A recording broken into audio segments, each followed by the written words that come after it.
Welcome to another In Wheel Time podcast, a 30-minute mini version of the In Wheel Time car show that airs live every Saturday morning, 8 to 11 a.m. Central. I'm so happy, though.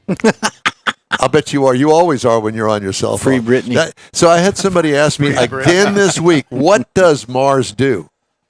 He keeps He's the booker. he keeps this into the table level. That's it.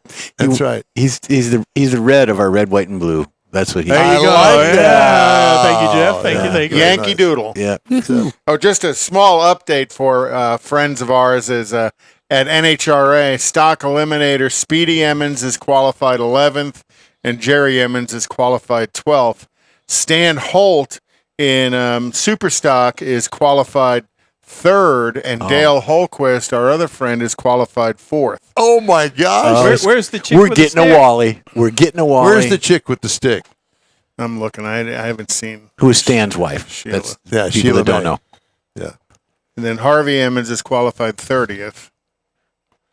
Gary is 33rd. So Superstock. We're I gonna don't see put the Sheila. Wally right up here somewhere. When we Nope, get don't it. Because see we've been Sheila. promised a Wally. Yeah. Yeah. Yeah, if he wins one, he's going to give us a Wally. I got a neighbor named Wally. We could bring him in. we could set him Hey, down right really? there. Right there. Can we Is the paint? guy's- Can we paint him gold? Is the guy's name really Wally? Yeah, he's a brother of Ezekiel. Is it? He's Tony! He's Beaver's brother. Oh, my God. We've got a new pilot. His last name is Ward. I said, do you know Ward Cleaver? He said, who? He's that young, huh? Yeah. Well, everybody and is. if this is the bit of trivia. Whitney 12786. That's their phone number. That was allegedly the Cleaver phone number. Was it? Whitney How would you know that? Because it's some trivia thing that had We stuck should in my call head. Because he watches Me TV. Yeah, all the time. Yeah. I do too. Yeah. Actually, the Andy Griffith Show, it's on my agenda. As soon as I get home, I have to turn Kathy that hates on. it because I'm always watching Perry Mason. I know. Yeah. Yeah, you said that. I've not gotten into Perry Mason, nor have I got into the other Andy Griffith Show.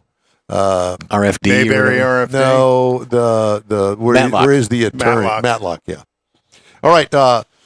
Hemmings publishes their sold cars roundup once a week, and Hemmings Marketplace it's called. And people can put their car on there to sell their car.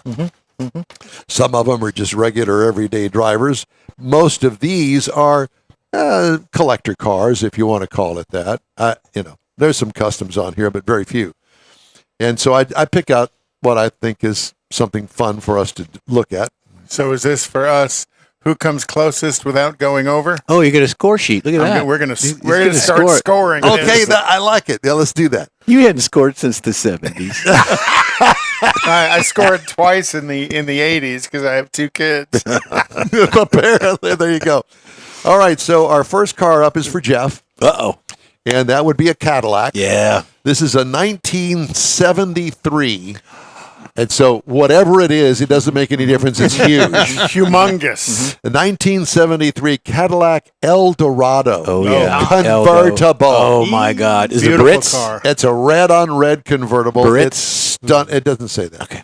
It's stunningly beautiful. Of course, it may be full of rust. We don't know those details, okay? I'll show you the picture in just a second.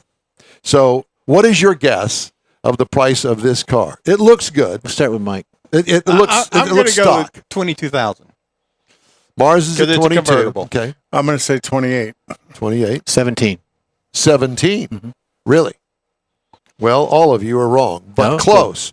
You're not close. No. It went for $26,250. and Mars got it. and Mars wins because he didn't go over. he didn't go over. Oh, yeah. It's Oh, pretty. you didn't want to do the Corvair pickup truck, Don? No, I don't. I Oh, I like don't. those no. Maybe I shouldn't be Do giving, that with a V8. I shouldn't be Okay, giving next, you that. next. All right, next up. A 1963 Chevrolet Impala convertible. 63 Impala ragtop. Highly desirable car. Yes. So keep that in mind when you guess the price. 46. 35. Mars? 25. Well, the sold price of the 1963 Chevrolet Impala on Hemmings Marketplace was $53,550. Wow. That's a lot of dough.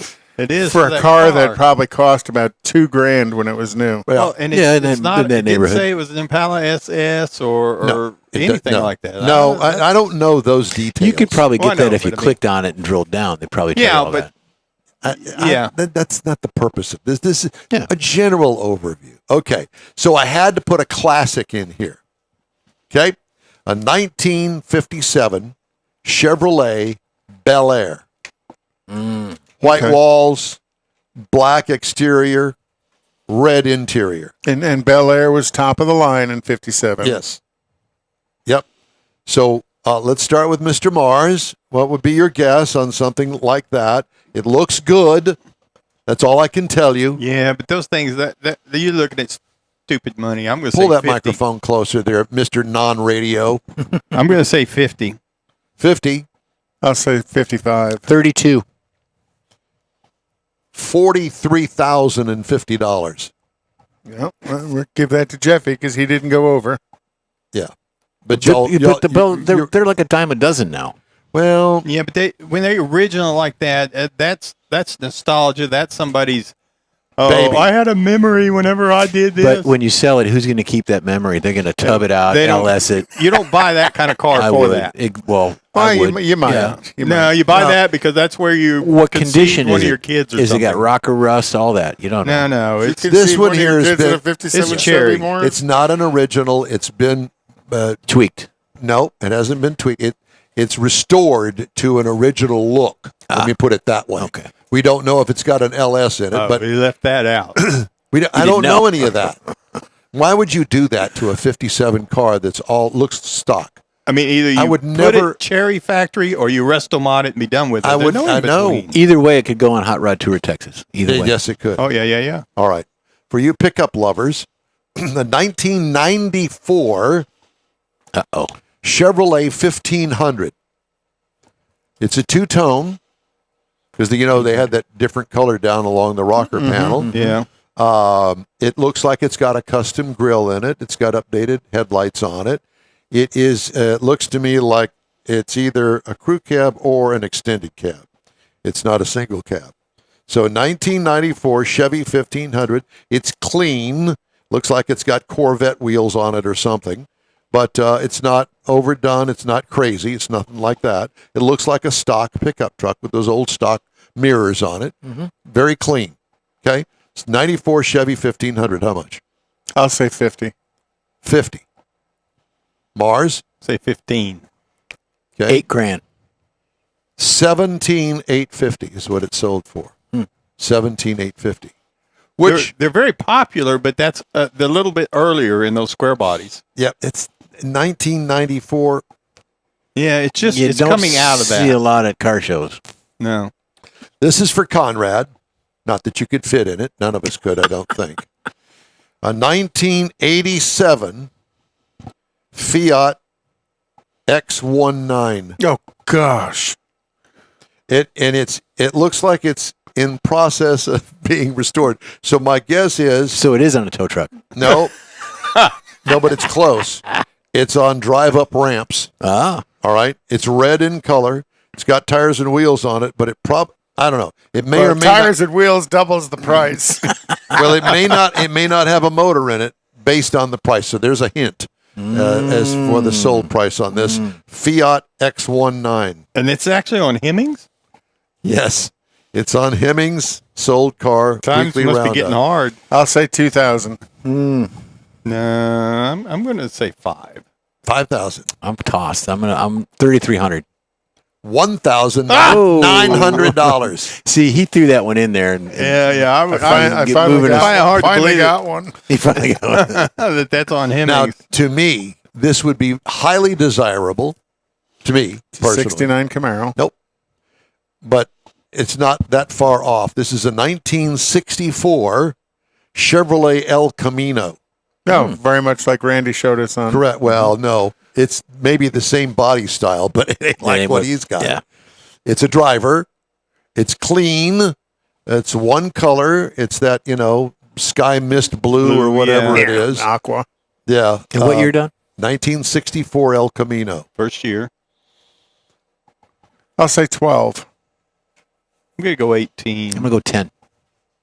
Mars, $19,950. He's into that old stuff. You know, Well, no, it's an emotional buy at that point. It's not. It's like, ooh, that's cool. No, it's like, Did you conceive one of your kids in that? something like that. You know, it's always something like that. Or you It's an had one at emotional one buy. time, yeah. Yeah. Or I wish Rel- I'd have had that because Joe Blow had one in high school, and it was. see if that based on the price, I'm not sure about what condition it's in. Yeah, but it's not that. It's Just not that. dropped in to see It's what very- condition my condition was It's in. a very square body, like the one that Randy Very had. square, It's got yes. a little more style to it because they upgraded it, but it's pretty plain. 64 El Camino for 19.9. See, I've Still a pretty desirable. keep 'cause that's the having these pangs about getting rid of the Corvette. You're getting rid of the Corvette. I said I have the pangs, PANG''S. They have drugs for that now. I know that. So I'm thinking, It's called a you know, car I would note. really like to have Cash. something along that line and cash. Mm-hmm. And I don't know. Yeah. It kind of speaks to me, but not totally. Nah. Just saying. Well, if you have one out there, send it to Don. And This we'll is look for at you, it. Mars. He'll road And test no, it this for is you. for one of your grandkids. Okay, Uh, because you no. 1984 Toyota Supra. Ooh. Yeah, it's an 84. So that's Yeah. a Mark III. it's an 84 Supra. I don't know anything about the details of it. Okay, it's I don't it's know about black. Supras. It looks stock. Yeah, and with that model year, it's probably got 300,000 miles on it. Yeah, but it could have 1,000 horsepower. Yeah, I'm betting it doesn't have either one. No, it doesn't. It For looks, being on Hemmings, it looks- if it was on Bring a Trailer or something, you might. yeah. We don't know the rust level or any of that sort of stuff, and that's in that era of rust. I'll say 28. Really? Yeah. I'm thinking more like 17. 10. Jeff wins. No, actually, none of you win. What? Is it sold for $4,000? Are you Super kidding me? cheap. Here's one. This is for. Let's see. I don't know who this is for. It's not going to be me because I'm not big on that body style. But a 1948 Chevrolet Fleetmaster looks like Grandpa's car, except it was painted yellow, and it's got some. Grandpa drove a taxi. Jason's got a 50 Fleet line. Oh God, this is not my cup of tea, but apparently it's a pretty nice car. Let me just leave it at that. 48 Chevrolet Fleetmaster Canary Yellow, 2-door. 5,500. Mars, 7,500. 9.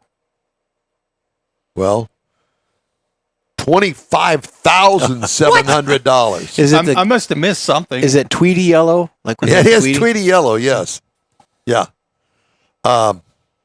Here's one for you, Konrad. A 1972 Ford F-350 camper. You won that one? Camper, I like it. $16,000. All right, here's a high boy. 32 Ford Roadster. Ooh. 32 Ford Roadster. Black. It's a convertible, obviously, and it looks like a full custom, except for the frame. Two roads. Doesn't say anything about the 32 motor. No, I don't have that. Don't see any information. blowers or anything. No, like- there's nothing sticking out of the hood because it's too damn tall. All right. Then full fenders? No fenders. No fenders. Okay. 43. Ooh, I was going to go 44. 35. Conrad, $34,650. Now that would be something that I would be interested you went in over. buying. Road tripping. Yeah, yeah. Oh, I agree 100%. That's the reason I went 43 I because need if they more room. got much under the hood or a seat in the back, then they're up over 40. No, I've got the car for you. No, you got. I need I more got room the car inside. for you, Okay. Mars. Need a car. Okay, this is perfect. This is right up your alley. I need it. It's got wood grain paneling on the side of it, vinyl. A 1992 Dodge Grand Caravan. Hold me back. Hold me back. It's still in the crate. No, it's not in the crate. This It's got is wood. It's got the wood. It's crate got on you it. out. Yeah, 92 Dodge Grand Caravan. Jeff, your bid? 7,000. 5,000. 5,000. Your bid? I'm going to go 10. $800. Why is it on Hemmings? That's why. That's a Craigslist car. Oh my God! That's funny. That's truly bring a trailer because that's the only way you can get it home.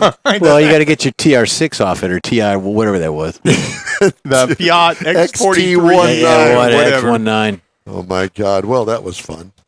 Love it. All right. So we can do news, or does anybody got anything else? You want to do the wires? Yeah, we do the wires. Let me get to the talk wires. Let's talk wires. Let me get to it. I'll head Because I will tell you, there is nothing more confusing and more complicated than a wiring schematic of a car. It is the most bizarre, messed up, jacked up. That would drive me totally insane. That's why Richard Tomlin at Apex Auto Works has the Corvette trying to find the drain on the battery. I'm telling you. Well, I found this because I was researching how many parts in a car. I was just doing some noodling around the internet, and the majority of today's vehicle faults are electrical rather than mechanical, Konrad. You know that. Mm-hmm. And we don't need 1,000 words to explain it. But recently, this is what happened, and this is what I found, that Bentley has released a fascinating image of its Bentayga SUV that it reveals its incredibly complex wiring harness. Just like the nerve cells and fibers that transmit crucial pulses across the human body, the harness is responsible for interconnecting the Bentley's vast electrical network. There are actually 7 different networks at play in this photograph, operating at different speeds for varying uses, but all are integrated to share information as necessary. Virtually all modern cars feature such electrical networks through only the related, as in an Audi Q7, especially the advanced SQ7 variant. This is where it comes into play. Both the Bentayga and the SQ7 feature the world's first, get this, Konrad, 48-volt electrical system, which is secondary to the main system and is commonly a 12-volt on today's cars. So it's 48. Both the Bentayga and the SQ7 feature the world's first 48 electrical system, as we talked about. The 48 system is used for the electromechanical active roll control that gives the Bentayga and the SQ7 variable axle speed, their articulation depending on the weather, and the SUV traveling on or off the road. If you're wondering why it's so complex, there are barely any features that are dependent on it. Everything you have in that works off the electrical system. Beyond common driver assistance features such as electronic stability control and hill descent, the Bentayga employs multiple camera systems, adaptive cruise control, traffic sign recognition, bird's eye view, semi-automatic parking, and infrared night vision. So all of that is in a wiring system. And all of those different networks, multiple modules talk on a network. Mm-hmm. So it's called in the car business, it's called multiplexing, mm-hmm. or CAN network, which is controlled is a common area network. So, and all of those different networks all talk at different speeds. Multiplexing, GM kind of started putting in cars back in the late 80s, early 90s. And the way it works is you've got 7 or 8 modules that are talking on one wire, and each module knows the sequence of when the next module is supposed to talk. So it starts with A, the next module talks B, the next module talks C. And if it gets out of sequence, that's when your check engine light starts coming on. It starts throwing codes. And one of the biggest code fears in technician world is a U code, which U code means it's a communication code error. So one of the modules either isn't speaking in their space on the multiplex, or it's speaking out of turn on the multiplex, and can be extremely difficult to diagnose if you don't understand how it works. and can be very expensive for inexperienced people to repair, because the first thing they do is they just start throwing modules at the car. Yep. And cutting wires and reconnecting Yeah. stuff. well, you can't cut wires anymore in a Yeah, car. because it'll you really know? mess it up. That's why. It was fascinating to look because it looked like a circulatory system, and that's what That's something- exactly right. exactly. And the 48 volts. Now, today's modern vehicles, be it a car, SUV, or truck, have over a mile of wire in their vehicles. Oh, In 1948, I think they said it was like 110 feet of wire in a vehicle back then.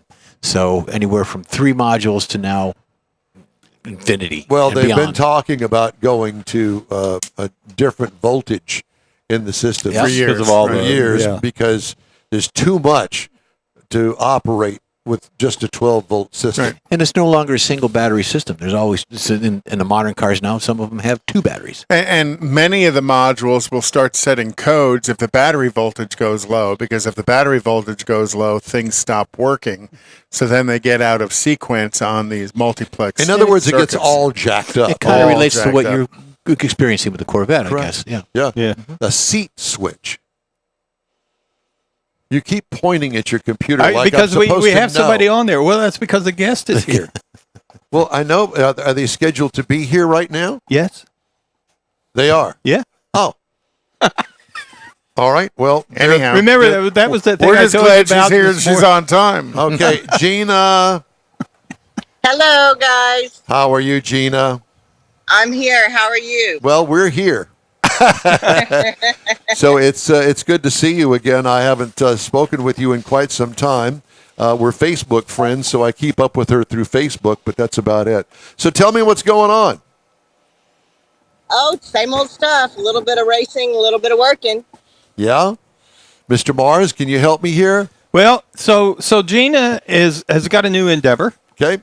and so she's going to give us a quick look at what she's got going on, because they're now advertising with us. Yep. Yes, sir. Of course. Man, this is a place to advertise. Yes. That's for sure. Absolutely. So tell us a little bit about No. what you got going on, Gina. I am working with and for Rogers Dabbs Chevrolet. They're out of Brandon, Mississippi. It's a small dealership with a huge parts department. They're the number 2 powertrain dealer in the U.S. Wow. And what they hired me to do is to kind of grow their performance side. They just, got the performance side about 2 years ago, and they came to me when I was running Mobile and wanted to sponsor the racetrack and wanted to put up a sign to sell engines. And I said, you're going to have to do a lot more than that to sell engines to race car drivers. And I told them I'd help them with that. And when I left Mobile, they called me up and said, hey, we want you to do the same thing. And here I am. So I basically sell any GM parts, engines, transmissions, anything GM, OEM parts, everything. But my focus is on performance. I can sell it all, but I really build relationships with the racetracks, advertise with them, go to drivers' meetings and meet the racers and tell them about our engine program. Well, it's funny because back when I worked at the Chevrolet dealership here in town, Richardson, which is not in business anymore, that we had a catalog called GM Performance Catalog, and it was like the Bible for everybody Yes. that was in the streets. And I assume that they've got some form of that Oh today. yeah. Well, and it's crate engines, crate transmissions, Right. the combination of engine transmissions, control modules that you can buy anywhere from a 300 horsepower package on up to 1,000 horsepower package in a 10-speed transmission. So it kind of Right. goes the full range of what you want for a street car. Soup Jeff to nuts, talks yeah. Jeff talks about tub it out and put an LS in it. This is where you'd go to buy your LS, because you could buy Correct. the transmission, the engine, and the engine control module all together, all designed to work together and basically bolted in. Another thing GM Performance does is they actually sell a spec engine to certain race categories, certain race series. They're required to buy that spec engine, a sealed engine from General Motors, to run it. Correct. And Roger Dabbs would be a location they can go get it through as well. That is correct. And I'm a firm believer in the crate motor program. Now, I know there's certain classes. I believe as a racer, there's certain classes where you should have an open engine, and it should like a modifieds. That's why they're called modifieds. But there are also classes that a crate motor benefits because of the cost. When you have a field of 15 racers, and let's say 3 of them have a beefed up engine, which is a straight crate that they send off and have additional horsepower found in it. So you have the 3 guys running $50,000 engines, and you've got, the other 12 guys running, a $6,000 engine. Halfway through the season, those guys are going to get tired of chasing, and they're going to start missing races and saving money and going to Disney. You got to love this level's the playing field. Yeah, it really does. The crate motor. I'm excited to be a part of this part of racing because I firmly believe in it. So along with the racing, though, there's the street performance side of it, the hot rodders. That if you're building a car and you want a crate motor, I mean that's an easy way to get your get a motor and transmission together to put in there that you can rely on.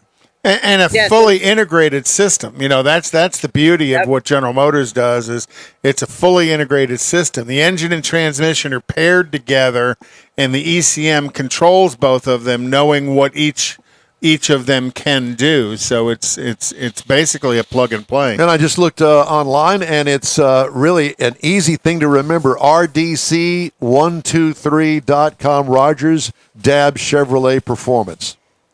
That's right. How did I do? That's right. You're awesome as usual. And we're gonna roll your commercial right out of the box here. Yeah. So Gina, we love you. Thank you. It's great to talk to you, and we will be in touch soon. All right, guys. Thank you very much. Looking forward to it. You bet. Rogers Dab Chevrolet and GM Performance has the absolute best price that you're going to find on GM parts, transmissions, and engines in the country. With the largest inventory as well that you're going to find in the U.S., Rogers Dab Chevrolet and GM Performance has what you need and has the best customer service to back it up. Contact one of our Texas team members for quotes and get that on your dock or at your front door as soon as possible. Rogers Dabs GM Performance. Best inventory, best prices that you're going to find in the United States. Rogers Dabs GM Performance. The original group of Loopy Tortilla restaurants will have you telling your family and friends just what the original recipes mean when it comes to the best fajitas in Southeast Texas. Founder Stan Holt invites you to visit the original Loopy Tortilla near I-10 and Highway 6. Here's the original house that inspired the design of all the rest and the original charm that helped make Loopy Tortilla the go-to destination for Houston Tex-Mex. Speaking of original, nothing can compete with the original lime pepper marinade that everyone will agree makes Loopy Tortilla award-winning beef fajitas the best anywhere. Loopy Tortilla Katy is another location that gives you the same quality and service Houstonians have come to expect at Loopy's. It's located just off I-10 and the Grand Parkway at Kingsland Boulevard in Katy. Find yourself in Aggie Land? Head to the Loopy Tortilla in College Station, located just around the corner from Kyle Field. It's a great place to enjoy those famous frozen margaritas before or after the game. Headed east to Louisiana, stop in at the Loopy Tortilla in Beaumont. It too's on I-10. You can't miss it. The original group of Loopy Tortilla restaurants invites you in for the best Tex-Mex anywhere. Houston's finest cars are invited to another Gulf Coast Auto Shield Car Social, Saturday, December 2nd, and you're invited too. Show off your personal pride and joy, or just stop in to see the likes of Lucid, Lamborghini, Porsche, Ferrari, and more. Gulf Coast Auto Shield is your one-stop shop for paint detailing, coatings, window tint, clear bras, and wheel repair. The Car Social is your opportunity to get a tour of this state-of-the-art facility located at 11275 South Sam Houston Parkway, just south of the Southwest Freeway. It all takes place Saturday, December 2nd, 9 to noon. This is the perfect opportunity to connect with other car enthusiasts. From BMWs to Bentleys, Corvettes to McLarens, the Car Social is a different kind of show. Talk to the owners. See Gulf Coast Auto Shield's facility. You'll be amazed. Put it on your calendar now. The Gulf Coast Auto Shield Car Social, Saturday, December 2nd, 9 to noon at 11275 South Sam Houston Parkway, just south of the Southwest Freeway. The In Wheel Time Car Talk Show will be there too. We'll see you then. That's it for this podcast episode of the In Wheel Time Car Show. I'm Don Armstrong, inviting you to join us for our live show every Saturday morning, 8 to 11 a.m. Central on Facebook, YouTube, Twitch, and our InWheelTime.com website. Podcasts are available on Apple Podcasts, Spotify, Stitcher, iHeart Podcast, Podcast Addict, TuneIn, Pandora, and Amazon Music. Keep listening, and we'll see you soon.